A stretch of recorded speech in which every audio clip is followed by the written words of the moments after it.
Hi, I'm Elissa Petruzzi from RT Book Reviews here at the Booklovers Convention in Kansas City with Veronica Roth. We keep getting interrupted trying to film this interview because her fans keep appearing, all excited to meet her. So you just did the cover reveal for book 3. No, just the title reveal. Title reveal. Cover reveal is coming on May 9th on The Today Show. Tell us the title. The title is Allegiant. Allegiant. Give us the meaning behind the title.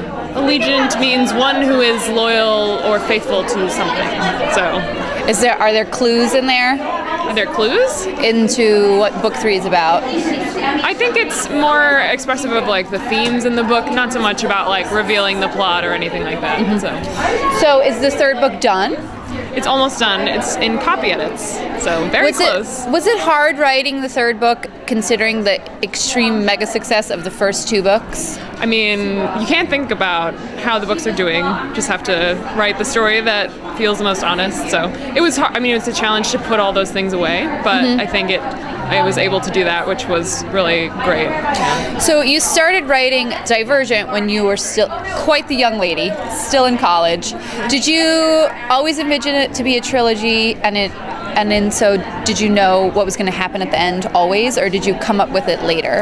I've had some pretty clear things in mind since the beginning about the end. I didn't think it would be a trilogy because I just wasn't sure where it would go or who would want to read it or whatever. But when I got the opportunity to plan out the next 2 books in the series, I knew how the third one was going to end, and it hasn't changed. So, but everything else, all the other details you have to fill in along the way. So, how do you feel you've grown as an author? How many years has it been since you first started writing Divergent? 3, almost 4. Yeah. So, how do you feel you've changed as a writer in those 3 or 4 years? I mean, in like every way. I think I just have become a lot more competent as like a writer, and have matured as a writer as I've matured as a person a little bit. I mean, I still have a long way to go in all of those areas. I find you super immature, so. Yeah, I know, I'm just always saying crazy shit. Give me some examples, maybe of maybe things that you've learned from your editor, from fans, from other authors.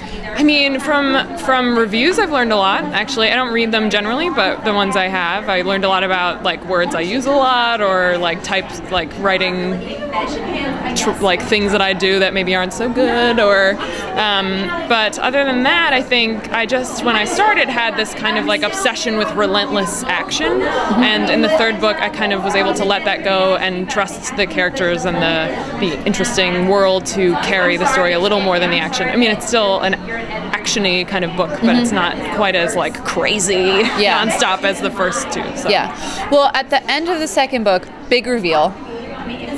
Big reveal. Big reveal. How do you start the third book? I started not exactly in the moment where the second book stops, but pretty soon after that. Like, not much has happened between the 2 books. And can you give us the setup? Is it more than how things end? And are people dealing with the fallout of this revelation, or? That's exactly what is happening. I mean, people have different opinions about what they should do in light of the information they have received, and that leads to conflict, which of course, like, sparks the story. I think it's interesting that maybe tell me if you agree. The second book even has more of like a sci-fi fantasy feel than the first book, and it's interesting that your readership is comprised mainly of girls. Right. I mean, I think girls love sci-fi fantasy just as much as boys, or maybe just haven't been encouraged in the same way that boys have. And I found really enthusiastic readers in my teenage girl readers and my grown women readers. So. Well, I'm one of those. So do you think you're kind of opening them up to more different genres? And what do you think that avenue is that got them interested in the first place? I don't know. I mean, I think the good thing about young adult books is that they're not so divided by genre lines. Like, young adult readers read all kinds of books just under this umbrella of like teen book umbrella. And so I think any YA book that appeals to teenagers that has like a different genre or what have you. I mean, brings in new readers and introduces them to new genres that they later take into their adulthood. So, I mean, we're all in it together, and sci-fi and YA is becoming more of a thing, and I'm really, really happy about that. Are you're a sci-fi fan? Yeah, huge. I mean, I remember reading Dune by Frank Herbert when I was like 11, and I didn't understand like any of it, but I loved it for some reason, so I read it several times, and that kind of started all of it. Ender's Game was also a big... Oh, yes. So let's talk about the movie. Lots of casting info has been coming out. Yep. Give us the scoop. Well, like, how does it feel? It feels awesome. The scoop is that they're shooting, and amazing. Will be until July. So it's really happening. It's really happening. They released a shot of Shailene Woodley as Triss against a wall with knives in the wood around her head, and I was just like, yes! And she's such a good female kind of role model, because she really is like, she's just like a fully formed person, and not like, not that boys aren't important, but she has other things that she's loyal to as well.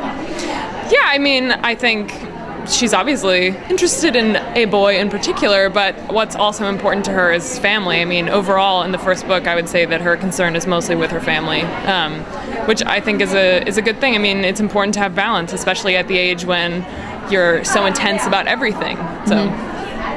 And so they're shooting. Have you been on set? I have a couple times. And what's it like to see the world that you created in your head created around you by set people? It's pretty crazy. I mean, it's amazing. I was stunned. I walked on set and I just stared like this for like 5 hours because I just couldn't react. I think it's the thing about making movies is that they do everything in such detail because there's so many people working on it. So they're thinking about fabric, and they're thinking about like materials that houses and sets are made of, and just like every little piece of it was so well realized and so thoughtful. It was incredible. So you've been on set for the movie.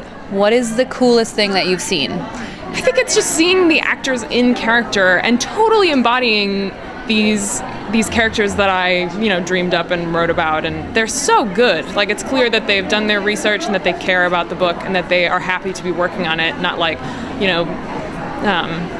they're just like really into it. Very perfect. I mean, their casting is amazing for this movie. It's spot on. And when is it set to come out? It's set to come out March 21st, 2014. Awesome. We're here at the RT Convention, and you're here for Teen Day with all of your YA author cohorts. Tell us about it. I mean, writing is such an isolated activity. You don't get a whole lot of feedback from people doing the same job that you are. So when you come to a conference like this, where there's so many great authors here, it's just like finally like working in an office, and like you're sitting around the table with these people, and they know exactly what you're talking about when you talk about work, and they will help you fix your book, and they will help you think about what to do next, and they will brainstorm with you, and they will share like amazing things with you. It's just like one of the best experiences. And what's it like getting to meet all of your fans who are just totally crazy? They're great. I mean, they're one of the reasons I keep going, because they're so enthusiastic. I mean, you won't find more enthusiastic readers than readers of young adult books. They're just really into it and very absorbed in the world, so it's great to talk to them. Awesome. Thank you so much. This is Elissa Petruzzi signing off from the RT Booklovers Convention in Kansas City.